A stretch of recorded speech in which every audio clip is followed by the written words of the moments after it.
Hey, everybody, this is Dr. William Clark here for the Dr. William Clark podcast. Glad to be with you for another episode and glad to be on this journey with you today.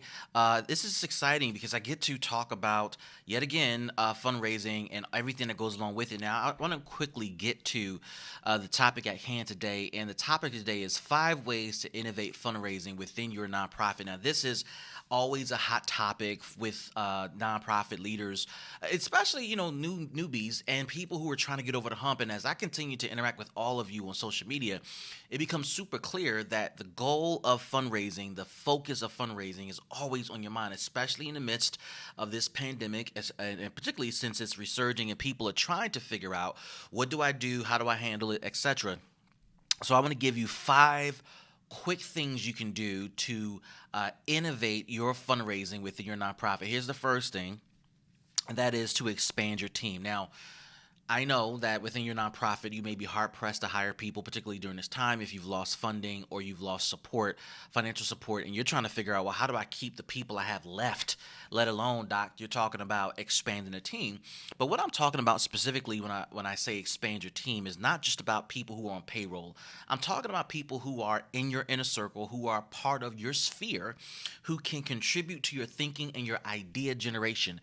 And if you're able to get new people a part of that inner circle who can help you think through ideas, concepts that can help advance the financial cause of your organization, you're going to push the envelope forward, and that is critical.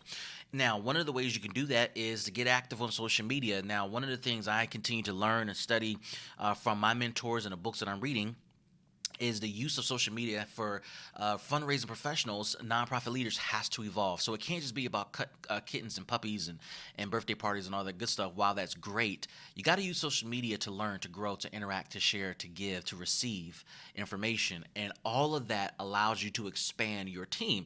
I am a part of groups where I'm learning and giving information at the same time. People are asking questions, they're posing questions, they're trying to get ideas generated from the sphere of influence that they're part of, and to learn from people from all over the world. Now, if you decide to do that and take that strategy on, you can definitely expand your team.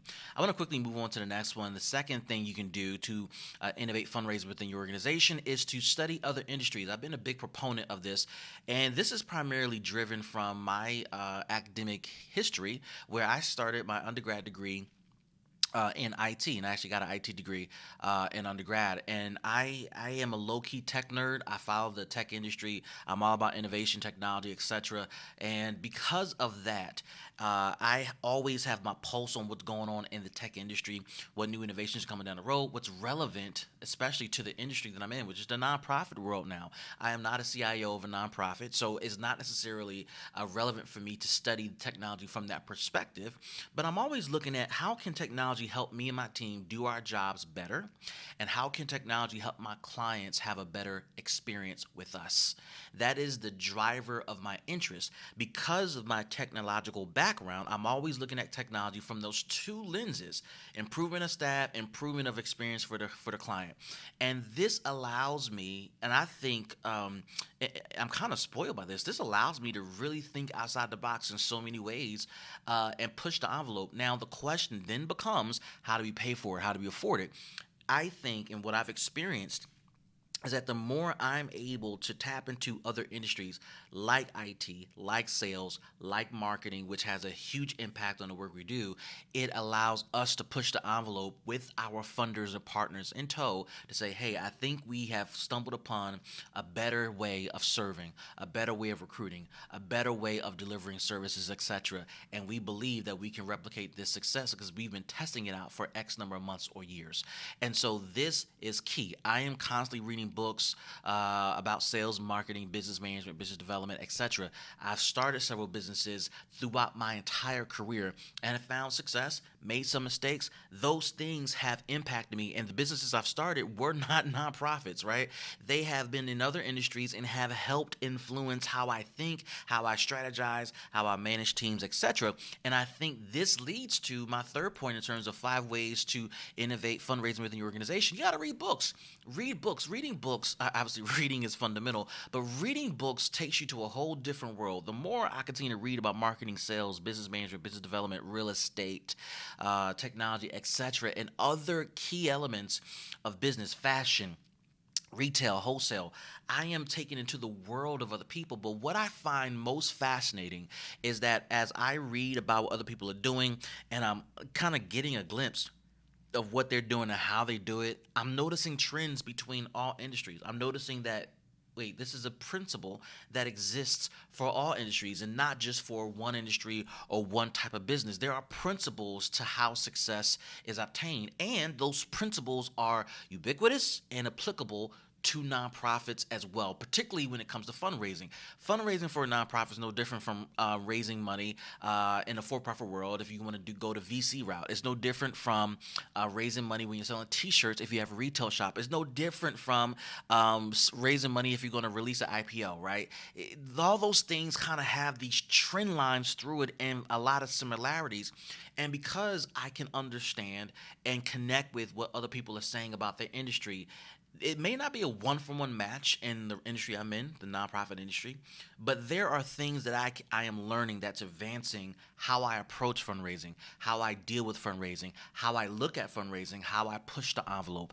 And so reading books, especially about other industries and written by other people, this is another way of expanding your team, reading books by authors from places you've never been, people you've never met. This will grow you tremendously. And let me just say this too about reading books. When you read a book, this expands your team. I have learned long ago when you read a book of someone, that person becomes your mentor, particularly if you study their work, if you read every book that they release, if you reread their books 2, 3, 4, 5, 6, 7, 10 times, that person is your mentor. But before we move forward, I want to quickly pause here for a quick message, and we'll be right back after this. Have you ever wondered how large nonprofits consistently generate millions of dollars? Have you ever wondered how to write the perfect grant or how to successfully manage a grant or even how to find money beyond grants? Hi, my name is Dr. William Clark, and I'm the creator and instructor of What You Should Know Before Applying for Grants. This masterclass has over 28 modules of training, and it comes with tools, tips, and tricks on how to generate significant money for your nonprofit. Some students have been fortunate enough to build six-figure programs, and others have been fortunate enough to triple their fundraising results because of this masterclass. Whatever your fundraising goals are, this masterclass can help you achieve them. To register your seat, simply go to mysixfigurefunding.com. That's mysixfigurefunding.com, and you'll be taken immediately into our student portal where you can access all of our trainings. You can take the trainings on demand, at your own pace, and at any time. You even can interact with other students and me all online from the comfort of your home or your office. If you want to secure your seat today for this masterclass, what you should know before applying for grants, simply go to mysixfigurefunding.com. Again, that's mysixfigurefunding.com. And I'm looking forward to learning with you and growing with you as you achieve your fundraising goals for your nonprofit. All right, guys, I want to welcome you back. We're talking about 5 ways to innovate fundraising within your nonprofit organization. The first thing we talked about is expand your team, study other industries, read books. Here's the 4th way you can expand or innovate, rather, your fundraising, and that is pilot new ideas on a regular basis. So this is something that people, I think, underestimate that you can do. Piloting ideas is required so that you can not only try new things, but expand the capacity of what you're doing right. Now, for me, piloting ideas is a regular thing. And one of the things that I like to do is pilot ideas in micro moments. So we may be doing something well for a long period of time. And I may notice, hey, let's just throw this little wrinkle into what we do well. And that little wrinkle may result in some innovative concept of our programming, our delivery, the experience for our customer, and our fundraising. And because that little wrinkle has expanded capacity, done something better or greater than what we were doing, that little wrinkle now has a placeholder within the work that we do that is standardized. And it happens often for me. It is always something, we always focus on what we can do better, what we can do different, not deviating from what is working, but improving what is working. And ultimately, what happens is when you continue to add little pieces here and there of fundraising differences, adding little pieces here of differences you can implement with your program delivery, the experience of your customer, etc. Those little introductions that you're making that are working, that have found a placeholder within your operations, when you add them up together, it actually looks like a brand new innovation that has been introduced into your organization. If you do this on a regular basis, weekly, monthly, quarterly, yearly, you'll notice that your organization continues to move from one phase to the next. Now, the frequency of this depends upon you. It depends upon what you're able to stomach, what you're able to come up with, your trust of your team and their ability to come up with concepts that you believe can work and sustain. At the end of the day, you got to have a regular schedule of how you introduce new ideas or how you pilot new ideas. There are cases where you're going to pilot brand new ideas where you tear down something and you start from scratch. But I am an advocate for looking at what does work and looking at how you can augment what works with new concepts, layering on new concepts on top of what works, because what works is a foundation and an infrastructure for what you can build upon. Now, this is the last thing I want to talk to you about. We're talking about 5 ways to innovate fundraise within your nonprofit. The last thing I want to talk about, and this is an oldie but a new thing, and that is revive old ideas. What is always fascinating is that fashion has kind of a 10, 20-year run. Once something comes out of style, it's gone for the next 10, 20 years. And then 20 years later, you see that style come back and you see a new generation rocking that style, rocking that fashion statement, and or you start to see a revival of a couple of ideas as one to create something new. This is a concept I want to introduce to you when it comes to fundraising. You may have done something 20 years ago. You may have heard of an idea that's 20 years old. Nostalgia is a wonderful thing that can help your organization fundraise. And if people can connect with that old idea because it reminds them of whatever, fill in the blank, you have a huge opportunity.